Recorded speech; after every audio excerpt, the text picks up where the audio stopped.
Então vamos elevar o nosso pensamento a Deus, nesse nosso momento de conexão com o nosso Pai, de conexão espiritual, onde nós buscamos não o alimento do nosso corpo, mas o alimento das nossas almas. E aqui, juntos reunidos com o nosso pensamento elevado, pedimos a espiritualidade, o apoio, a ajuda nesse nosso estudo do Evangelho segundo o Espiritismo, desse nosso momento de reflexão e de aprendizado, para que todos os nossos corações possam sair daqui recarregados de amor, de paz, da palavra viva do Senhor.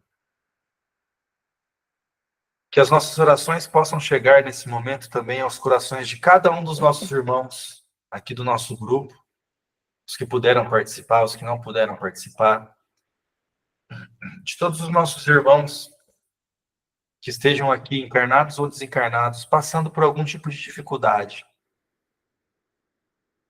Aos nossos irmãos encarnados que se encontram nos presídios, os nossos irmãos que se encontram em situação de rua, que se encontram necessitados nesse momento de apoio, de auxílio, a todas as pessoas que passam por problemas de saúde, problemas financeiros, problemas na família, enfim, todas as nossas provas e expiações de espíritos aqui da Terra.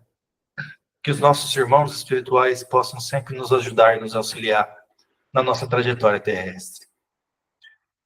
Pai nosso que estais no céu, santificado seja o vosso nome. Venha a nós o vosso reino, e seja feita a vossa vontade, assim na terra como no céu. O pão nosso de cada dia nos dai hoje, Senhor.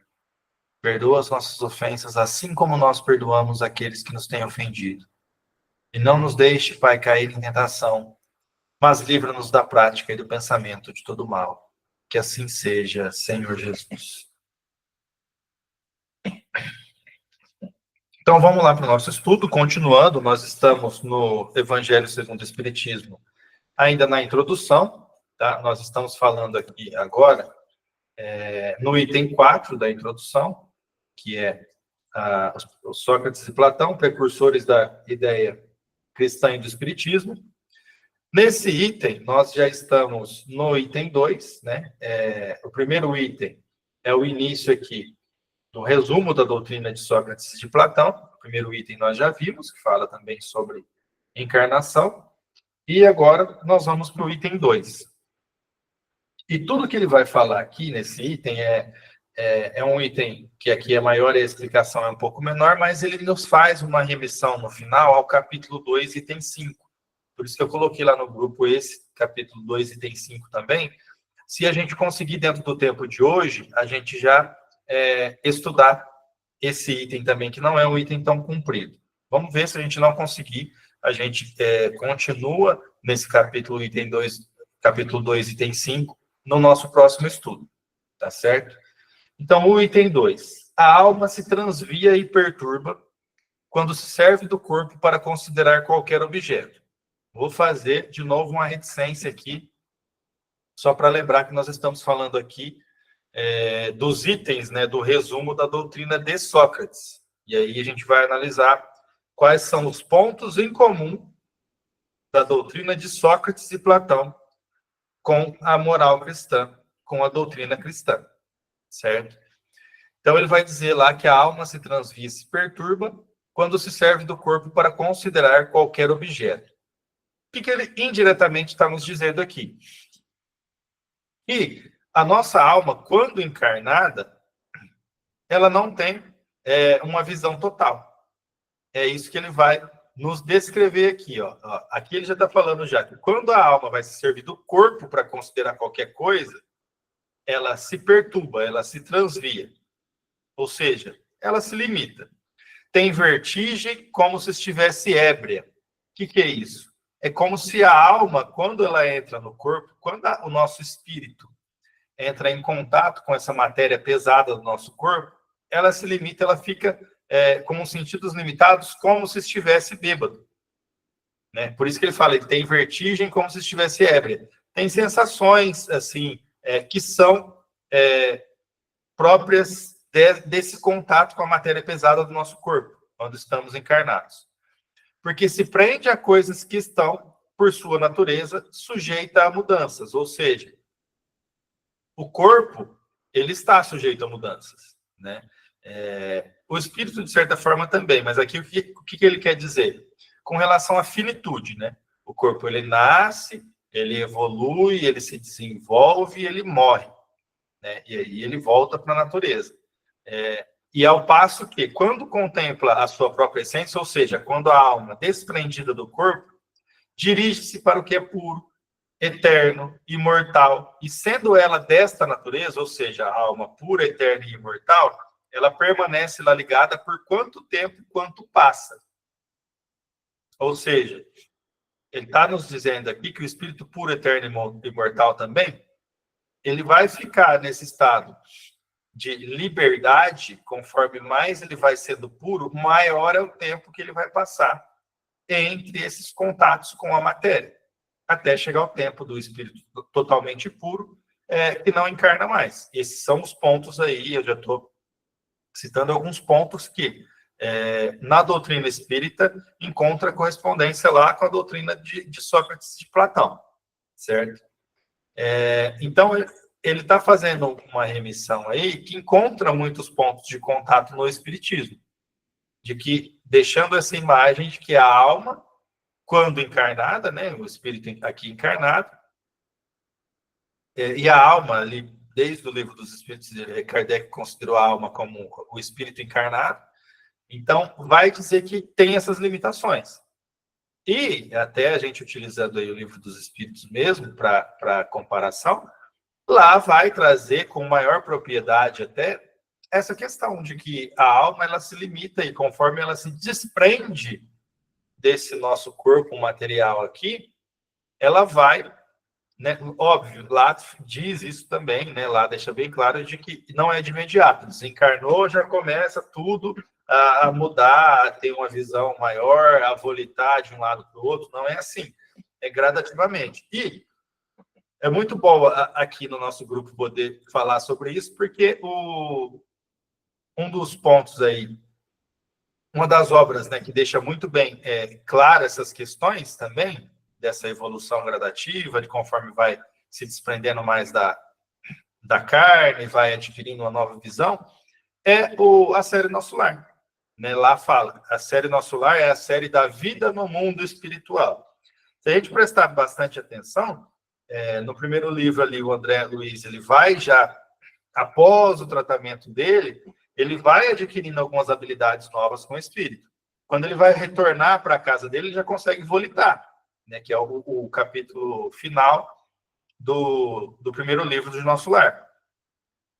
E ali vai demonstrar também depois no Mensageiros que ele vai, em uma das passagens lá, que ele já tem uma visão mais aguçada, ele já tem uma percepção mais apurada das coisas, ele já tem uma audição, isso ele mesmo narra, que a audição dele já é mais sensível a alguns detalhes que ele, quando encarnado, ele não conseguia, e logo depois que desencarnou, ele não conseguia ter acesso também, né? Então, ele vai apresentando ali, ele vai linkando algumas evoluções. Um dos pontos aqui que eu destaco dessas evoluções, e justamente dessa questão aí de algumas diferenças do corpo encarnado aqui, do espírito encarnado e do espírito desencarnado, no primeiro livro mesmo da série Nosso Lar, tem um capítulo que se chama Vampiro, que ali, se a gente analisar a visão com relação diante do mesmo espírito naquele capítulo, a gente consegue perceber que o André Luiz tem uma visão, aí a enfermeira Narcisa tem uma visão mais aguçada, enxerga mais coisas que o André Luiz não consegue ver, e aí só consegue começar a perceber essas coisas quando a enfermeira Narcisa narra para ele, tem pontos assim, assim, assim nesse espírito, então você pode olhar mais detidamente ali que você vai começar a perceber. E, mais ainda, o chefe da guarda de Nosso Lar, que estava com eles dois, né, nessa ocasião, ele tem uma visão ainda mais aguçada do que a enfermeira Narcisa para aquele tipo de situação que eles têm que lidar ali. Uma pelo cargo dele, que já exige, né, e pelo cargo, a exigência do cargo dele mesmo. Ele não seria chefe da guarda lá de Nosso Lar se ele não tivesse essa visão mais aguçada, porque ele precisa ter essa visão mais aguçada para poder ser responsável pela segurança da colônia, né?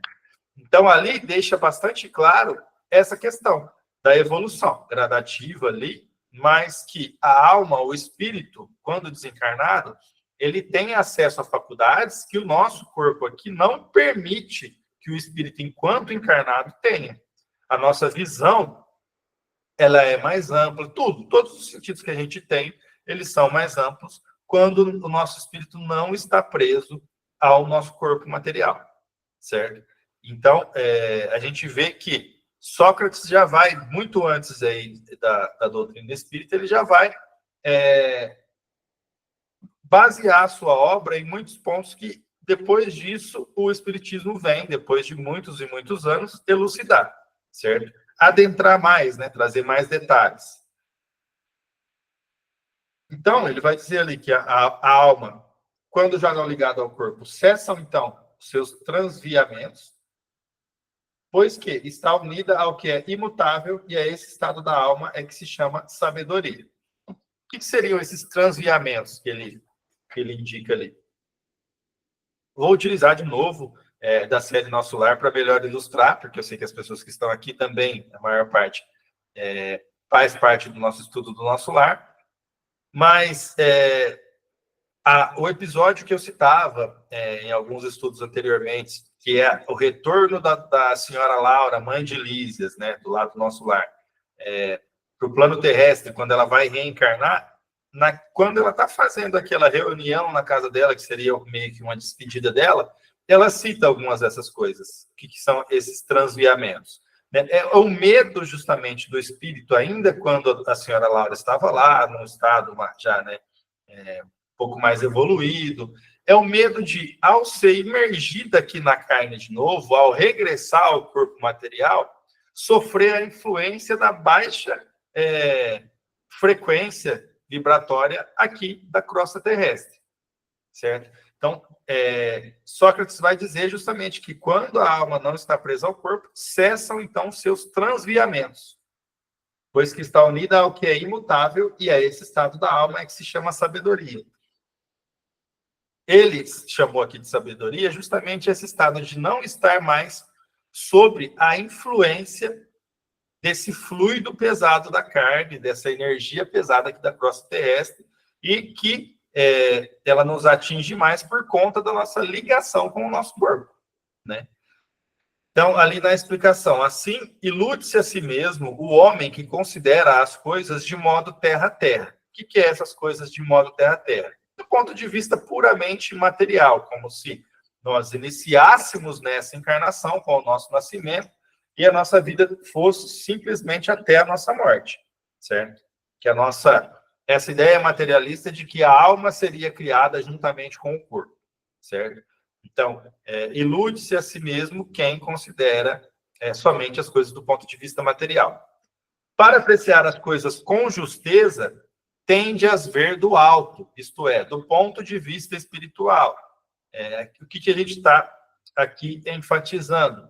De que o mundo espiritual, a vida espiritual, é a vida principal e aqui é simplesmente a vida secundária, contrária à ideia de que, até pouco tempo atrás, nos era pregada de que, né, lá seria uma outra vida, que lá seria uma vida secundária, que o principal é aqui na Terra, né? Tinha-se até Antigo Testamento essa visão por conta da materialidade, né, dessa prisão materialista ainda que se tinha do raciocínio. A gente pode analisar até que, até o Antigo Testamento, o que se pedia, o que o povo judeu acreditava era que, seguindo a Deus, conseguiria as coisas aqui na Terra, seria vitorioso na guerra, se colocaria acima dos seus inimigos, teria boa saúde, boa família, uma boa vida. Então, se ligava até as coisas do espírito a recompensas materiais. E aí, aqui ele está dizendo que não é essa a visão.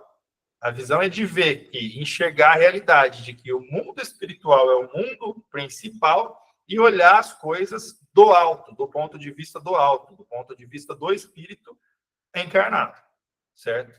Já considerando que a nossa vida principal é a vida espiritual, porque ela é eterna, e aqui é uma vida secundária, aqui provisória, enquanto a gente está encarnado para cumprir o nosso plano encarnatório. Aquele, pois, que está de posse da verdadeira sabedoria, tem de isolar do corpo a alma, para ver com os olhos do espírito. É o que ensina o Espiritismo. E é justamente o que Sócrates vai nos dizer nesse parágrafo dele aqui. Que a alma, ela traz limitações pela ligação com o corpo. Basicamente é isso. E que quando ela se liberta do corpo, aí ela se conecta mais com o divino, aí ela tem menos limitações, aí cessam esses transviamentos, a influência da matéria sobre o espírito. Paulo ilustrou essa influência quando fez aquela citação que diz que dentro de nós, né, nós vivemos uma eterna batalha entre o corpo e o espírito, né, entre carne e espírito. E aquele que vai vencer essa batalha é aquele que nós alimentarmos mais. Então, aqui, se a gente vê, esse texto está intimamente ligado com esse texto de Paulo também, que fala da mesma coisa, das limitações, né? Enquanto a gente está encarnado aqui, é uma guerra. Por quê? Porque a matéria é pesada e o espírito, ele tende a ser mais indelével, né? Mais leve ali, uma matéria mais fluídica. E aí se liga no corpo, que é uma matéria pesada, e isso traz limitações para o espírito. E aí, como a gente já citou, depois de desencarnado, vai evoluindo com relação, a gente pode acessar, né, dependendo do nível evolutivo do espírito, acessar determinadas qualidades que o corpo limita enquanto encarnado, certo? E aqui, como a gente chegou nesse ponto, como eu disse, né, que essa explicação aqui é pequenininha, vamos dar uma passadinha já para frente, depois a gente vai voltar aqui, mas como a gente está fazendo um estudo completo, vamos ver o que é essa reticência que tem aqui do capítulo 2, né? Tem uma referência aqui do capítulo 2, número 5. Tá? Eu já deixei ele separado aqui no Evangelho, que é esse aqui, ó. O capítulo 2 é meu reino não é deste mundo. Aí o item 5 é esse, o ponto de vista. A ideia clara e precisa que se faça da vida futura proporciona inabalável fé no porvir. Fé que acarreta enormes consequências sobre a moralização dos homens, porque muda completamente o ponto de vista sobre o qual encaram eles a vida eterna. Justamente, e é por isso que eu acho importante, né, como tem essa remissão ali a esse item 5, a gente fazer o estudo desse item 5. Por quê? Vai aqui aclarar mais ainda a ideia e aprofundar essa questão do ponto de vista. Né? Lá, vocês podem notar que o Sócrates ele começa justamente falando que o espírito, quando ele se liga ao corpo e vai considerar alguma coisa, o ponto de vista é diferente. O ponto de vista é mais limitado. É como se estivesse ébrio, né? Ele cita lá, né? Como se estivesse bêbado, tem vertigem, ou seja, tem aquela tontura, não sabe distinguir ao certo o que é real, o que é imaginário, não consegue ter um ponto de vista mais amplo, certo? E aqui nós vamos ver, nesse capítulo 2, no item 5 do Evangelho, a mesma colocação, só que aqui ele vai aprofundar esses dois pontos de vista. Para quem se coloca pelo pensamento na vida espiritual, que é indefinida, a vida corpórea se torna simples passagem, breve estada num pai ingrato. O que ele está nos dizendo aqui? Quando a gente entende que o nosso espírito é imortal, que o que vai morrer é o corpo, o espírito vai continuar, nós vamos continuar a nossa missão, nós vamos continuar a nossa evolução, a gente vai encarnar diversas vezes, a gente consegue ter essa visão de que aqui é uma simples passagem, que por mais que seja ingrata, que por mais que estejamos tendo dificuldades, o que é esse problema enorme que eu estou enfrentando agora, vai se parecer daqui a 1 milênio, por exemplo, quando eu estiver encarnado, mas vai saber quantas vezes. Então, esse ponto de vista, e é por isso que Sócrates lá dizia também dessa questão de olhar as coisas do alto, né? Quanto mais do alto você tiver, mais você vê e menores as coisas são.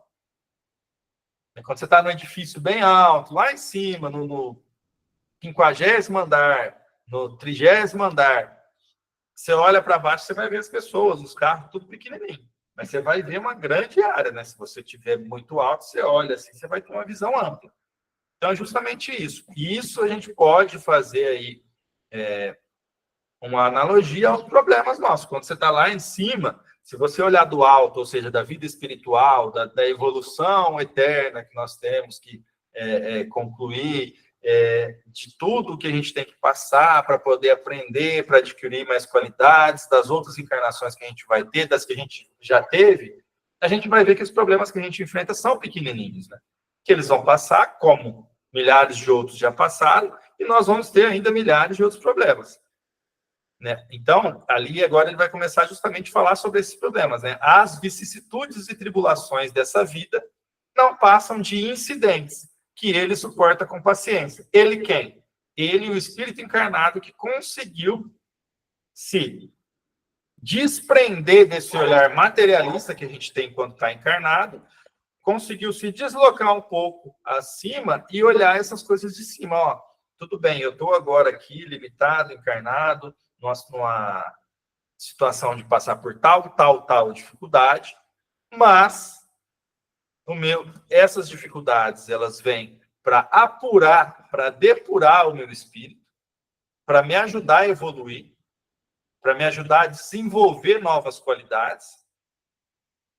E dentro de um panorama mais amplo, esses problemas não são tão graves assim, porque eu já devo ter passado por problemas piores e ainda vou passar por problemas ainda durante muito tempo, até chegar na fase do espírito puro e tudo mais. Então, é uma caminhada ainda longa.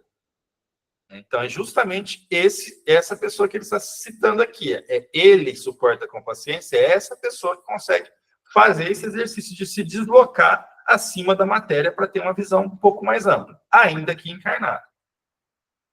Por sabê-las de curta duração, ou seja, por entender que essas dificuldades são passageiras, devendo seguir-se-lhes no estado mais ditoso, ou seja, se torna um pouco menos difícil, né? É o Consolador prometido, nos consola saber que, por mais difícil, por mais complicada, por mais escura que pareça, assim, tenebrosa, uma situação que parece que não tem saída, é passageira, como tudo que a gente já passou, né, e conseguiu superar, e como diversas outras coisas que a gente ainda vai passar. A morte nada mais restará de aterrador. Deixa de ser a porta que se abre para o nada e torna-se a que dá para a libertação.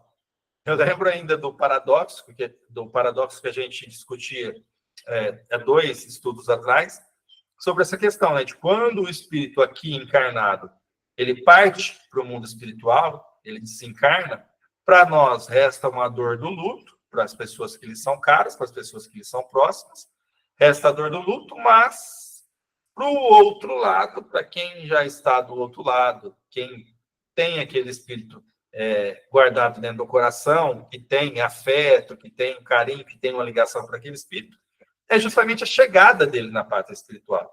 Então, enquanto aqui nós estivermos de luto, do lado de lá vai estar em festa. Né?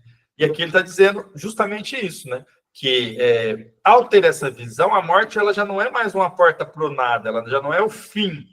Né? É o fim de uma fase e justamente o início de uma outra fase. Né? Então, ela se torna, na verdade, uma porta para libertação do corpo.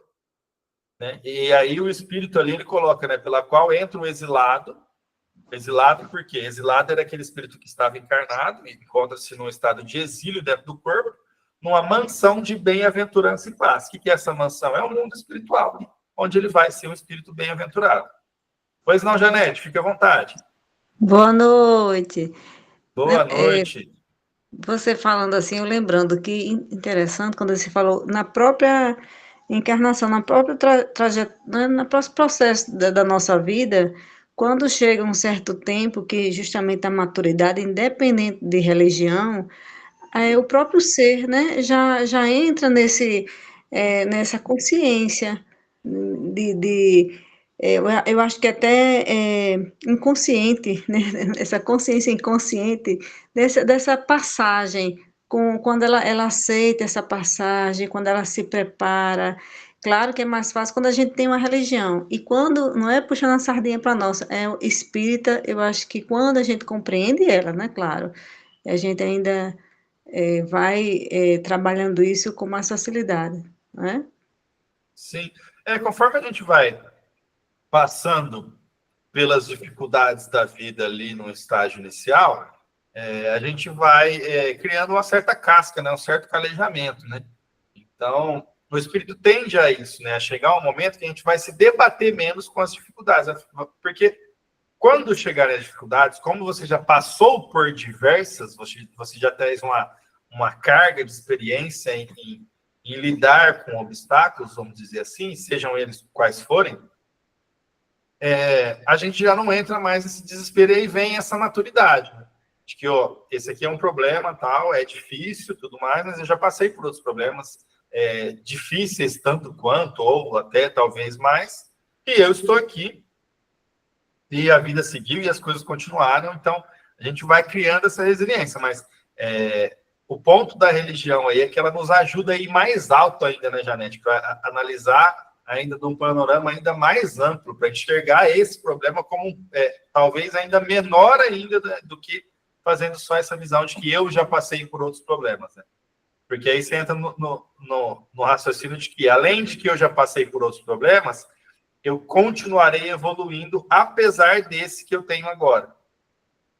Então a gente vai seguindo com mais calma, né? É o consolador prometido realmente, né? Então esse espírito, ele sabendo que é temporária e não definitiva a sua estada no lugar onde se encontra, menos atenção presta às preocupações da vida, resultando-lhe daí uma calma de espírito que tira aquela muito do seu amargor. Isso aqui é interessante a gente fazer um raciocínio aqui na questão de ilustrar essa sensação. É a mesma coisa de você ir visitar alguém e você vai ficar só um dia lá. Você vai visitar uma pessoa que você gosta e essa pessoa, ela, sei lá, ela tem algum tipo de comportamento ali que te incomoda, mas você suporta, você tolera e por mais que ela faça aquilo e fique tirando do sério direto, você vai lá e você visita ela por quê? Você vai visitar essa pessoa, vamos dizer lá, uma vez a cada 2 meses, é uma questão totalmente temporária que você não vai viver ali. Então, você sabe que por mais que você gosta daquela pessoa, por mais que ela tenha algumas coisas ali que te tira do sério, algumas atitudes que você não concorda, você vai falar, deixa isso para lá, não vou arrumar confusão com isso, porque eu só vim aqui visitar, daqui a pouco eu estou indo embora para minha casa, então vou aproveitar o que é bom disso aqui e as coisas ruins aí meio que não vai fazer muita diferença na minha vida. É uma exemplificação, uma analogia, né, obviamente, a essa questão. A partir do momento que a gente pega e entende, né, a amplitude da vida, né, o fato de que a vida não cessa, quando você entende isso e começa a analisar, né, a ter um viés dos problemas que você tem na sua vida, que você está enfrentando agora nessa encarnação, né? Se olhar por esse viés de que simplesmente são problemas ali passageiros, de uma vida passageira, de uma encarnação passageira, de um espírito imortal que vai continuar evoluindo.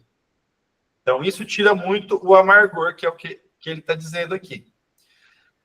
Pelo simples fato de duvidar da vida futura, o homem dirige todos os seus pensamentos para a vida terrestre. Sem nenhuma certeza quanto ao porvir, dá tudo ao presente. Ou seja, né, vamos analisar agora pelo ponto de vida extremamente materialista aqui, que a gente vai sentir um pouquinho do peso que é não ter esse consolador. Imaginem vocês que a gente fosse realmente morrer, né? E quando a gente morresse, acabasse tudo ali. Tudo que você está vivendo agora, de dificuldade, está levando um tempo seu que não vai voltar mais. Porque se você for analisar por isso, você não vai ter essa oportunidade de novo, de fazer seja lá o que é que você não pode fazer hoje, que te deixaria um pouquinho mais alegre, mais feliz. Por esse ponto de vista também, os prazeres mundanos aqui, passageiros, eles tomam uma proporção muito maior. Por quê? Porque você só vai ter o agora. Né? É o que ele está colocando ali, sem nenhuma certeza quanto ao porvir, ou seja, sem nenhum vislumbre de futuro, dá tudo ao presente. O presente é o que tudo vale. Porque se a gente sabe, se a gente imagina que não tem futuro, não tem nada, o nada nos espera depois da morte. Então, esse momento que a gente está vivendo aqui, ele ganha uma amplitude enorme. Né? Porque se você pegar aí, dentro dessa perspectiva, com relação ao tempo, né? Vamos falar de, estatisticamente falando, que já dá para ter uma ideia. Com relação ao tempo, um dia da sua vida, se a gente tivesse somente essa encarnação aqui, ela já ia representar, esse um dia ia representar um percentual enorme da sua vida. Que não representa, se você considerar, por exemplo, não vamos colocar os milênios que seu espírito tem, não, mas só os últimos 1000 anos aí, se você colocar um dia só da sua vida, vai representar um percentual infinitesimal ali do que é o seu tempo total de vida. Né? Então vai ver que não tem tanta importância assim. Por exemplo, você passar um dia inteiro doente, sem conseguir fazer nada. Nessa visão de vida materialista, eu perdi um dos poucos dias que eu tenho ainda me restando até que eu chegue ao túmulo, né? Até que eu morra, até que eu desencarne aqui nessa vida. Então, se dá uma importância exagerada até ao presente, quando você não tem essa visão de que tudo continua, de que nada termina na morte, apenas o corpo. Se não há nenhum bem divisando mais precioso do que os da terra, torne-se qual a criança que nada mais vê além de seus brinquedos. E é exatamente isso, é aquela criança que, como ali no estágio da infância da gente, que é tudo para agora. Ah, mas eu quero aquele brinquedo, a outra criança está brincando. Ah, não, mas eu quero agora, porque eu quero brincar agora, porque eu tenho... Quantas e quantas vezes a gente não vê criança fazendo birra por conta disso? Aí vem um adulto e geralmente fala, calma, espera um pouquinho, a outra criança vai brincar um pouquinho, depois você brinca. A criança não tem essa relação de tempo, porque para eles tudo é o agora. Porque não sabe o que é o porvir ainda, não tem essa consciência ainda de que é o futuro, de como que vai ser, de quantas oportunidades vai ter ainda de brincar com aquele brinquedo. Certo? Não há o que não faça para conseguir os únicos bens que se lhe afiguram reais. Aqui a gente parte para uma reflexão muito importante também. A questão de essa visão de vida que não cessa com a nossa desencarnação, ela ajuda muito na questão da reforma íntima, da reforma moral. Porque o contrário, que é a vida extremamente focada na questão materialista e concluindo-se, né, que terminaria tudo com a morte do corpo, não há porquê, por exemplo, você deixar de tomar uma vantagem indevida, você colocar o próximo acima de você, de si mesmo, por conta dos interesses. Por quê? Porque depois o próximo vai morrer e você vai morrer também. Você deixou de ter acesso a um prazer ali mundano, que, né, como a gente acabou de ver já ilustrar, ganha uma imensa valoração quando a gente analisa só pelo lado materialista. Então, o lado espiritualista, ele vai nos dizer isso, ó. Se você agora abre mão desse prazer seu passageiro aqui na Terra, que é uma passagem, que é um planeta escola, para fazer algo em prol do seu próximo, você vai colher isso para a eternidade. Então, vocês veem como que esse viés muda totalmente? Porque aí é a questão de eu analisar. Se eu agora, né, se eu sou materialista, eu abro mão de alguma coisa para mim agora, para fazer para o próximo, para quê que eu vou fazer isso? Se simplesmente o meu tempo aqui é limitado, eu vou morrer, ele vai morrer, não vai acontecer nada depois, então eu vou querer extrair o máximo de prazer da minha pequena passagem aqui pela Terra. Em contrapartida, analisando o lado espiritualista, se eu abrir mão de algo pelo meu próximo, se eu amar o meu próximo, se eu me dedicar a fazer o bem ao próximo, se eu me dedicar a seguir aquilo que Jesus nos exemplificou, os frutos eu vou colher para o resto da eternidade.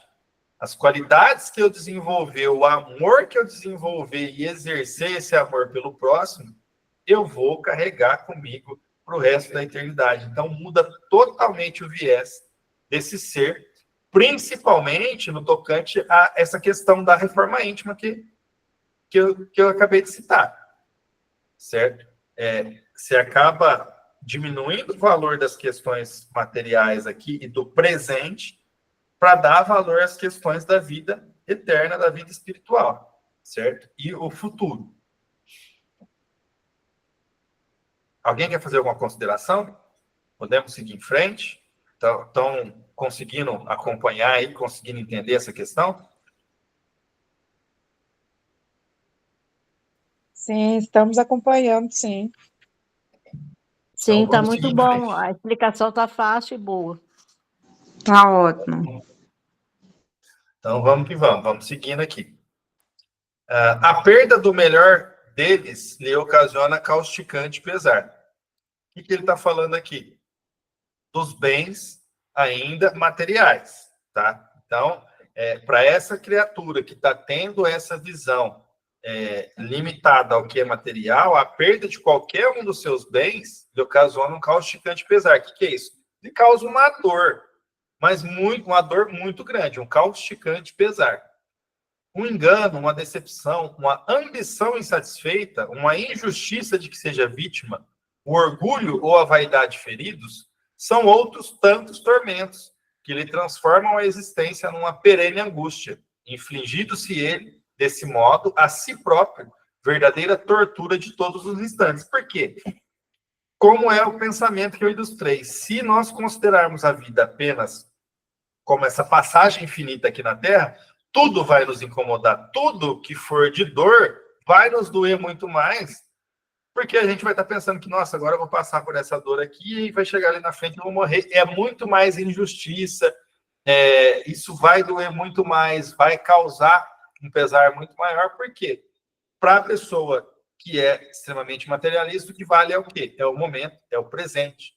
Então, se ele vai ter que sofrer no presente e ele não enxerga o futuro, a dor vai ser muito maior.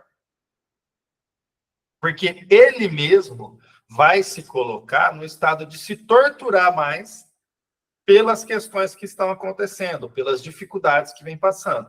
É o que ele diz ali no texto. Infligindo-se ele, desse modo, a si próprio, verdadeira tortura de todos os instantes.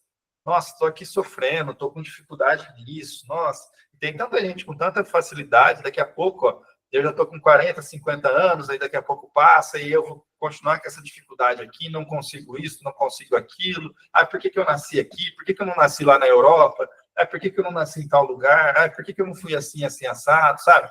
Vai ficar eternamente se torturando pelo que não foi e também por tudo aquilo que foi e não está do jeito que a pessoa acha que deveria estar.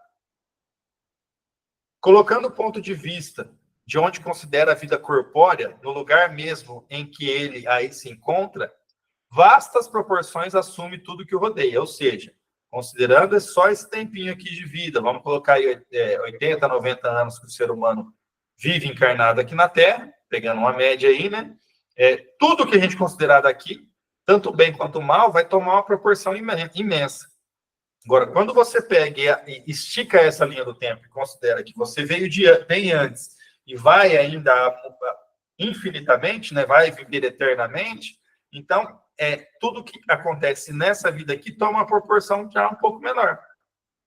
Né? Então já fica mais fácil de lidar com as dificuldades, com os obstáculos. Para quem é da visão materialista, ele vai nos dizer lá, o mal que o atinja como o bem que toque aos. Deixa eu passar aqui. Aos outros, grande importância adquire aos seus olhos. Aquele que se acha no interior de uma cidade, tudo lhe parece grande. Assim os homens que ocupem as altas posições, como os monumentos. Suba ele, porém, a uma montanha, e logo bem bem pequenos lhe parecerão homens e coisas. Era o que a gente estava dizendo. Quanto mais a gente conseguir se desprender e afastar a nossa visão do mundo material, da crosta terrestre, dessa encarnação aqui limitada, mais a gente vai ter uma visão de que as coisas aqui, elas, como a própria vida aqui, né, como a própria encarnação, elas são passageiras. Elas não têm essa dimensão tão grande quando a gente se coloca com a visão limitada somente aos anos que a gente vai passar aqui encarnados, certo? Então, ele está fazendo justamente a metáfora que a gente tinha citado antes, né? Mas eu falei que quando a gente sobe no edifício, ele está dizendo aqui, quando sobe a uma montanha, você olha para baixo, você vai ver que as coisas que tem ali para baixo, você vai enxergar elas todas pequenas. Porque você está tendo uma visão mais ampla, né? É o que sucede ao que encara a vida terrestre do ponto de vista da vida futura. A humanidade, tanto quanto as estrelas do firmamento, perde-se na imensidade. Se você analisar um problema nosso, a política do Brasil aqui, você analisa do ponto de vista material, você fica doido, né? Você fala, nossa, isso aqui não tem solução mais não tem para onde ir, não tem como salvar. Só que você olhando do ponto de vista espiritual, você vai ver que é algo totalmente passageiro. Quantos e quantos problemas políticos o mundo já não passou e já não superou e segue evoluindo, né? Dentro de uma visão espiritualista, de um espírito que vai viver milênios e milênios e milênios ainda aqui na Terra, o que vai mudar a política do Brasil de 2025 aqui, diante dessa eternidade que a gente ainda vai viver? Você vê que as coisas diminuem totalmente assim de importância quando a gente analisa de cima. Percebe, então, que grandes e pequenos estão confundidos, como formigas sobre um montículo de terra, que proletários e potentados são da mesma estatura, e lamenta que essas criaturas efêmeras a tantas canseiras se entreguem para conquistar um lugar que tão pouco as elevará e que por tão pouco tempo conservarão.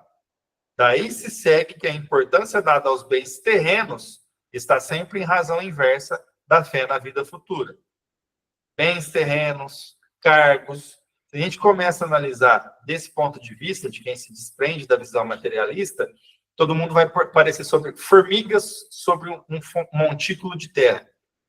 Parece tudo igual. E é realmente tudo igual. Se a gente olhar de cima, todo mundo que está aqui na Terra são espíritos, encarnados ou desencarnados, em uma situação de evolução espiritual condizente com a evolução aqui na Terra. Alguns em um nível já mais elevado, alguns em um nível mais dificuldade ali, né, de mais apego às coisas materiais, mas todo mundo junto aqui numa sala de aula para aprender. Então a gente começa a ter essa visão de que coloca todos no mesmo patamar. Desde a pessoa que está numa situação de rua, passando por dificuldade, até para conseguir o alimento do dia a dia, até o político mais importante, mais rico, mais poderoso, que manda e desmanda, são todos espíritos encarnados aqui para cumprir um planejamento espiritual. Para que esse planejamento espiritual? Para poder se depurar, para poder evoluir, para poder lidar com as dificuldades que a gente tem e desenvolver as nossas potencialidades, certo? Sanar os nossos erros e os nossos defeitos e desenvolver as potencialidades. Então, olhando de cima, é tudo a mesma coisa. Ah, mas a pessoa é juiz. Está juiz. A pessoa é delegado. Está delegado. A pessoa é presidente do Brasil. Está presidente do Brasil. É presidente dos Estados Unidos. Está.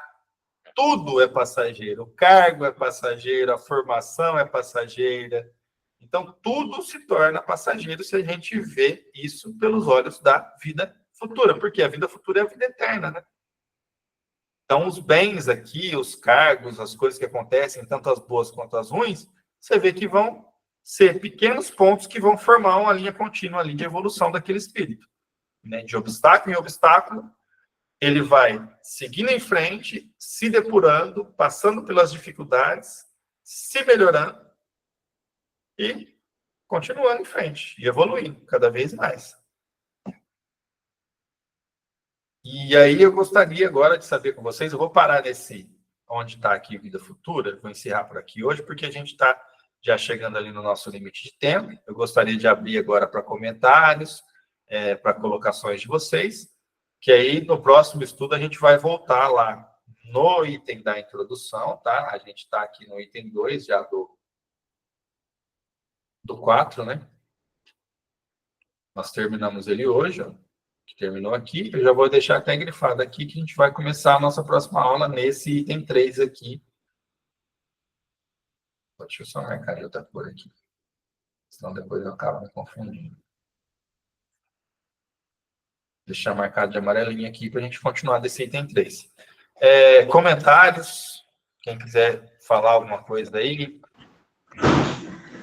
Wellington, assim, refletindo o que você está falando, né, sobre essa visão que a gente deve ter além, assim, por cima, tentar né, se distanciar, no caso, para a gente tentar ver essa dimensão do que é a nossa vida, do que a gente está passando, é muito interessante, porque quando somos adolescentes, né, e eu estou, assim, só lembrando, assim, às vezes acontece uma coisa, vamos supor, assim, um amor que não deu certo, nossa, o mundo acabou, a vida acabou, não existe mais nada.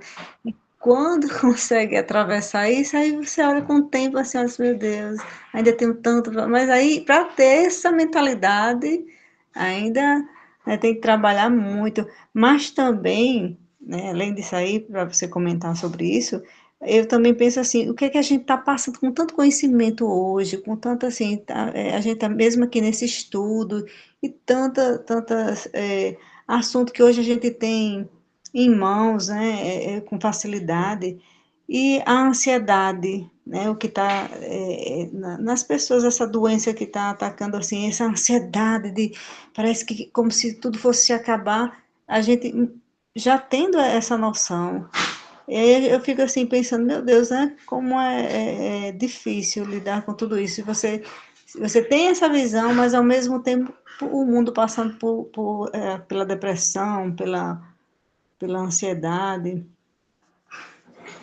Então, o mundo, essa ansiedade aí, o mundo está bastante acelerado, né? Mas por quê? Nós chegamos num ponto, e isso a gente pode ver em vários pontos aí da doutrina espírita, que era para chegar assim mesmo, né?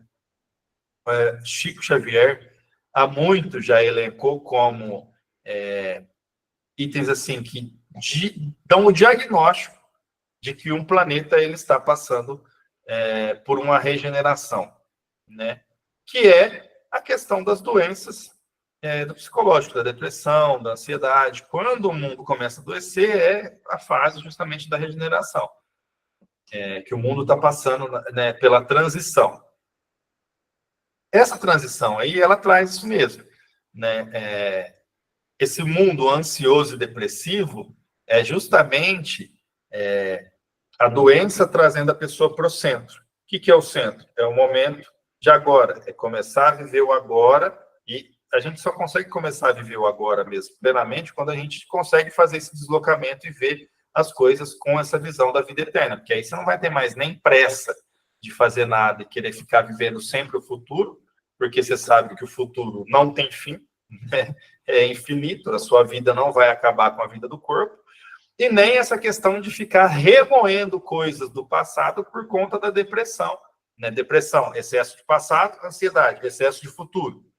Então, quando você consegue se deslocar e ver as coisas pela vida espiritual, você nem vai ficar se remoendo muito pelas dificuldades que passou a ponto de gerar depressão e ficar presa no passado que você teve, e nem ficar se deslocando demais para o futuro a ponto de não viver o momento presente agora, a ponto de ter ansiedade e não viver o agora. Por quê? Você vai querer viver mais o futuro por quê? Você vai querer viver o futuro agora por quê? Você sabe que o agora você tem as coisas suas para viver agora, e que o futuro vai chegar de qualquer forma, que você vai ter outras dificuldades, outros momentos, e você vai ter eternamente para viver. E para ter novas experiências, para ter novas felicidades, novos motivos de preocupação, enfim, qualquer sentimento que seja. Então, essa questão da ansiedade, justamente uma coisa que você falou, a gente tem hoje em dia muita facilidade para muita coisa, né? Olha a facilidade que a gente tem em se reunir hoje em dia, cada um num lugar, cada um na sua casa, em estados diferentes, e a gente é reunido aqui, compartilhando ali o evangelho, fazendo o nosso estudo. Isso é a facilidade. Só que esse excesso de facilidade para essa geração agora que vai ter que lidar com isso, chegou muito rápido. Vocês viram como que nos últimos, vamos colocar aí nos últimos 30 anos, o quanto que as coisas evoluíram assim a galope, sem parar. Então, chegou um momento em que hoje a gente tem mais acesso a muita facilidade, só que, por sermos espíritos ainda no estágio ali infantil de evolução, a gente vai querer essas facilidades todas de uma vez por conta da necessidade de prazer imediato. É justamente a falta disso, de olhar a vida de um ponto mais elevado, de um ponto espiritual, e de ver que as coisas não se resolvem ali no prazer imediato, que você vai ter, sim, seus pontos de felicidade, os prazeres dessa vida aqui, como é normal, como o próprio Evangelho nos descreve, e que você vai ter os seus problemas também, e que as coisas vão passar e vão se resolver. E que não é o agora, simplesmente, que é o que define toda a sua vida. O que você errou, você vai ter chance de consertar. O que se acertou, você vai levar esses acertos contigo também para continuar acertando. E assim por diante. Isso traz uma calma e uma clareza de visão que traz a calma para o espírito mesmo. Né? Que traz essa questão de, não, se é isso, então basta eu fazer o que me cabe fazer por agora e, primeiro, confiar em Deus de que o amanhã será melhor. Isso é uma das mensagens do Evangelho. Né? Jesus nos deixa claro ali de que Deus alimenta todos os pássaros do céu. Então, por que o homem fica sempre se preocupando com o que vai acontecer no dia de amanhã? A cada dia, os seus problemas. Essa questão de ansiedade, de depressão, a visão que eu tenho, Janete, é mais ou menos essa. É algo que é necessário agora, tá? É aquele choque que a gente tem que ter, a gente como humanidade, que tem que ter nesse momento evolutivo, mas é um choque que é aquele choque quando o coração está parado, que tem que voltar, ou está desfibrilando ali, tem que voltar a dar o batimento normal. A gente está se desviando das coisas por conta desse excesso de facilidade, excesso de informação. Então, a gente tem que voltar para o momento presente. Como que faz? Bom, se você deslocar demais para o passado, você vai ter depressão. Aí vai ser um incômodo e vai te fazer voltar no trilho. Né? Ou você vai ficar preso nessa depressão também o tempo que você quiser, porque você tem livre-arbítrio. Tem essa questão também. E ansiedade. Se você está deslocando seu pensamento demais para o futuro, vai te trazer ansiedade. Isso vai te trazer um incômodo, vai trazer ali uma perturbação energética para o seu espírito que vai fazer você querer voltar para o trilho por conta do incômodo que causa. Entende? Essas questões são questões que são dificuldades dessa geração, que a gente está vivendo agora, que a gente tem que passar, mas que são necessárias para que o planeta evolua também. Né? A humanidade como um todo tem que seguir adiante. Então, a gente tem que dar um jeito de resolver isso, se tornar normal, a gente saber viver no momento presente, para que possamos seguir para a próxima fase de evolução. Certo? Pode falar, mãe.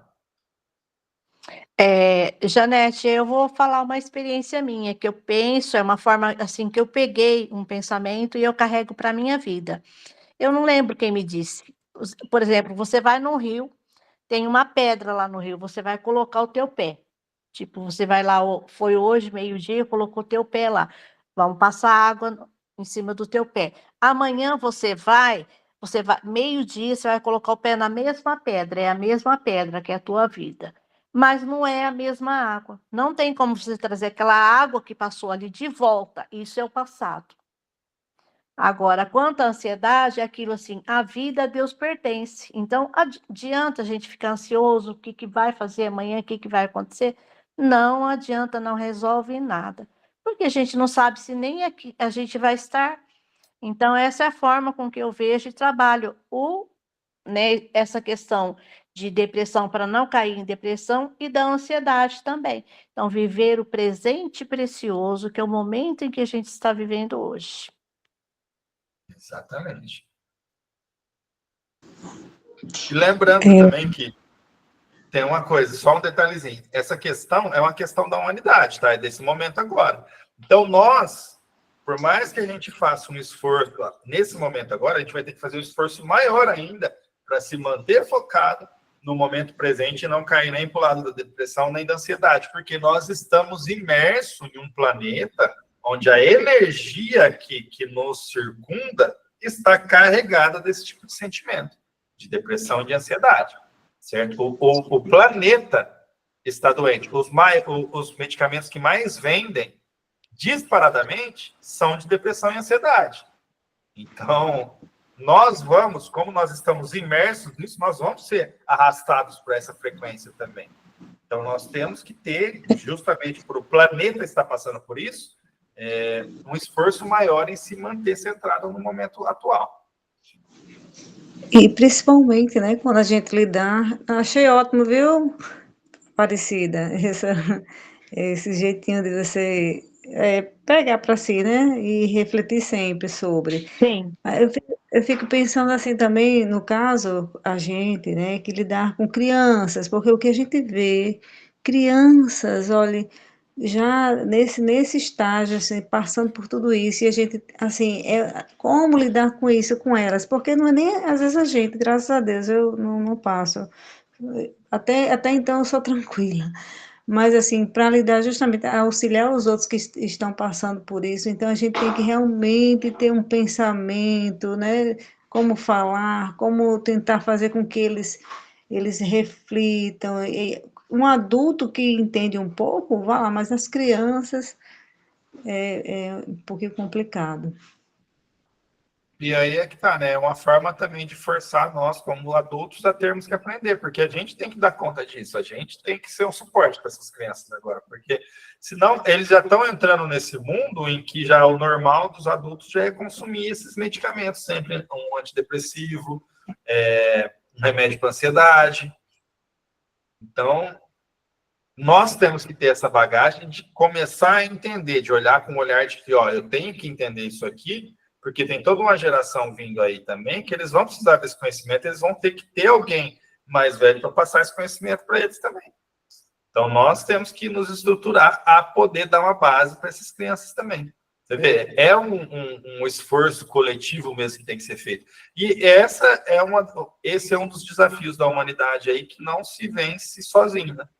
Isso aqui vai ter que ser forçado muito no coletivo, essa batalha aí com relação à depressão e ansiedade. Porque é geral, né? Como atinge a humanidade como um todo, para sair desse buraco vai ter que ser a humanidade como um todo, vai ter que todo mundo dar a mão. Verdade. E é isso, pessoal. Estamos chegando aí ao finalzinho de mais um estudo. Quem quiser fazer mais alguma consideração, fique à vontade. Temos ainda mais um tempinho aqui.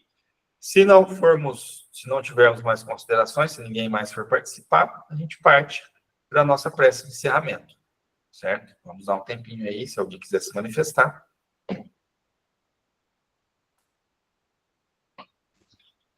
Falar sobre depressão é um tema, assim, muito interessante, igual, né, o Hélio falou, todo mundo falou, que essa é a doença da atualidade que nós estamos vivendo. Mas eu estava assistindo uma palestra com, acho que é psicólogo, o Emerson Pertessoli, e ele estava falando que crianças estão reencarnando com depressão. Olha só.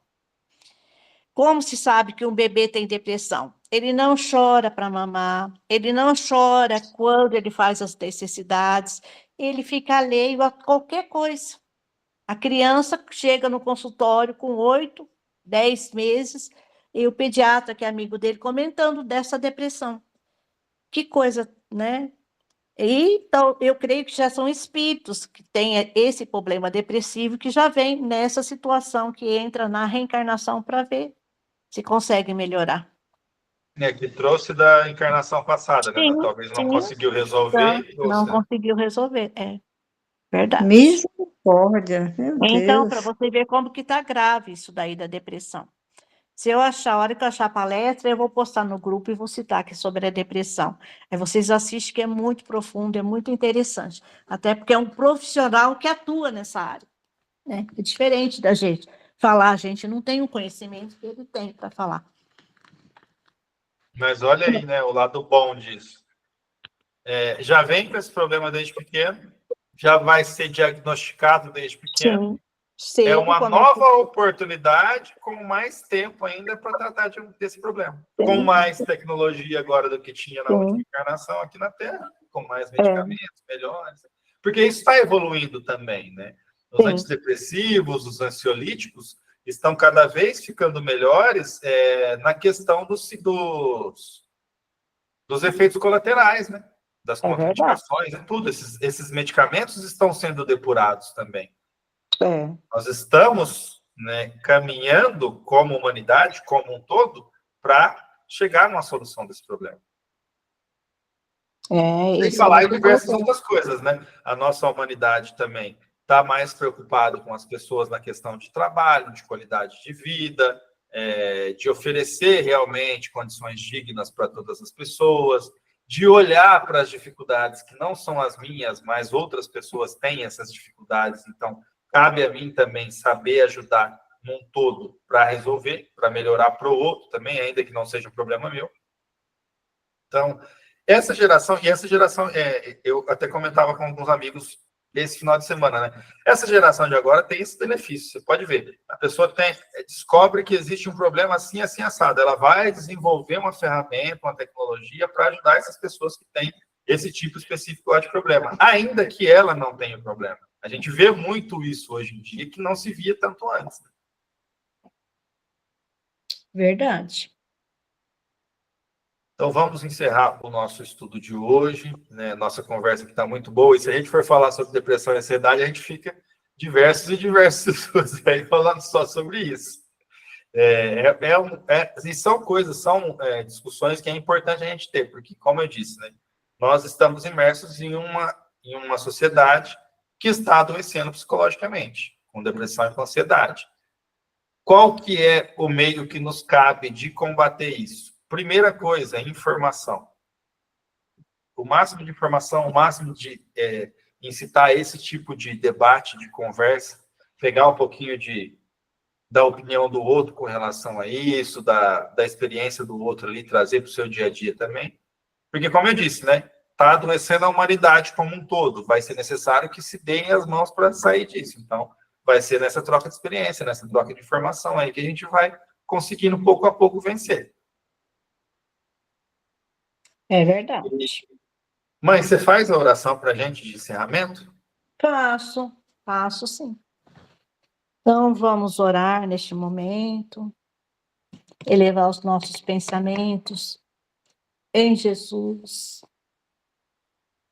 Pai querido e amado, querido Mestre Jesus, neste momento, Pai, te agradecemos por mais essa oportunidade tão valiosa em nossas vidas, neste momento em que passamos aqui, Senhor, aprendendo mais um pouquinho para colocarmos ou tentarmos colocar em prática na nossa vida, no nosso dia a dia, Pai. Eu quero te agradecer e te louvar e bendizer o teu nome por mais essa oportunidade, Mestre querido. Senhor, que neste momento uma fagulha do teu amor divino possa adentrar dentro de cada coração, fazendo a regeneração celular de cada um dos teus filhos, ó Pai, que estão participando deste momento, do nosso grupo, e também aqueles que não puderam participar. E todos os teus filhos na face da terra, encarnados e desencarnados, que cada um possam ser acolhidos pelo teu amor divino, Mestre querido. Dai-nos a graça, Senhor, que a tua misericórdia nos alcance nos momentos mais difíceis de nossa vida, que possamos sentir a tua presença e, ainda que caídos, Pai, possamos olhar e ver a tua mão estendida para nos levantar e indicar o caminho certo, para que possamos seguir cada dia mais, caminhando na tua direção, Mestre querido. Pai, eu te peço para todos os teus filhos, ó Pai, que se encontram em situação de rua, que cada um neste momento possa se sentir abraçados, sentir o teu amor emanar em seus corações, sentir acolhidos e que a tua paz possa inundar o seu espírito, ó Pai. Nesta reencarnação de provações que eles estão passando, ó Pai, para que eles também possam conseguir, Jesus, vencer todas as dificuldades. As crianças nos orfanatos, nas escolas, nos lares, Jesus. Que elas possam se sentir acolhidas e amparadas pelos seus tutores, professores, familiares, aonde é que se encontrarem. Pai, visita também os presídios, ó Pai, transformando aqueles corações endurecidos que somente Tu, Senhor, através do Teu amor e da Tua misericórdia infinita, pode entender o que está acontecendo ali, que eles possam se sentir amparados também e agraciados pelo Teu divino amor. Ó Pai de bondade infinita, eu te peço, Jesus querido, que abençoe os governantes, meu Deus, que coloque, Jesus querido, um espírito de luz em seus caminhos, que durante o sono eles possam ser iluminados também, e eles possam, Jesus querido, modificar, transformar os seus corações, tirar, Jesus, tudo aquilo que não é bom, para que possa reinar a paz em cada coração. Visita, Jesus, também os teus filhos nos hospitais, aqueles que estão no leito de dor, de angústia e sofrimento. Cura, mestre querido, aqueles que forem de cura, e os que não for, ó Pai, que o teu amor possa alcançar agora, que eles possam sentir a tua presença, Jesus. E não ter medo, Jesus. Tira a angústia, o sofrimento, acalma a dor. Pai querido, que o teu bálsamo do amor divino possa ser derramado, inundando cada coração, cada vida, cada partícula do nosso ser neste momento, Jesus. Pois confiamos em ti, Jesus. Tu és a luz que indica os nossos caminhos, meu Deus, nos dias mais tenebrosos de escuridão profunda. Te agradecemos, Senhor, por sentir a tua presença e a tua mão estendida em nossa vida a cada dia, Pai. Ainda que pequenos e imperfeitos, meu Deus, que somos, mas podemos sentir o teu amor. E que possamos cada dia mais, meu Deus, permanecermos juntos, unidos, meu Deus, pelo pensamento, num só coração, para aprendermos, meu Deus, e nos tornarmos um ser humano cada dia melhor. Que o nosso eu diminua a cada dia e que a tua graça e o teu amor cresça cada dia mais em nós, abundando em nossos corações, em nossas vidas e transbordando, Senhor. Que o teu amor em nós possa transbordar e alcançar outras vidas. Que a tua paz maravilhosa possa, Senhor, habitar em nossos corações. Que possamos ser um instrumento para levar o teu amor, a tua paz, uma palavra de amor, de aconchego, Jesus, um abraço de carinho. Que possamos levar sempre, Senhor, aqueles que estão necessitados. E te agradecemos neste momento pela tua bondade, pela tua misericórdia infinita, por esses instantes tão sublimes que passamos na tua presença. Por isso, mais uma vez, eu quero dizer como o salmista Davi, porque o Senhor é meu pastor e nada me faltará. Deitar-me faz em pastos verdejantes, guia-me mansamente às águas tranquilas e refrigera minha alma. E ainda que eu andasse pelo vale da sombra da morte, eu não temerei mal algum, porque tu, meu Deus, estás comigo, a tua vara e o teu cajado me consolam. E preparas uma mesa perante mim na presença dos meus inimigos, unges a minha cabeça com óleo, o meu cálice transborda. Porque certamente eu sei, eu creio, que a tua bondade, a tua misericórdia nos seguirão por todos os dias de nossas vidas e habitaremos na tua casa por toda a eternidade. Que assim seja, meu bom Jesus. Que assim seja. Boa noite a Assim todos. seja. Boa Uma noite. boa noite a todos, que Jesus abençoe e ilumine cada coração, que dê a graça que cada um necessita para permanecermos sempre firmes nessa jornada. Amém, que assim Amém. seja. Uma boa Boa noite a noite. todos, que Boa Jesus noite. abençoe a cada um. Boa noite, noite. pessoal. Nos vemos na quarta de novo, hein?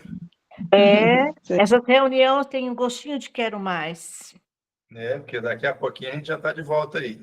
se Deus quiser. Boa noite, fiquem com Deus. Boa noite.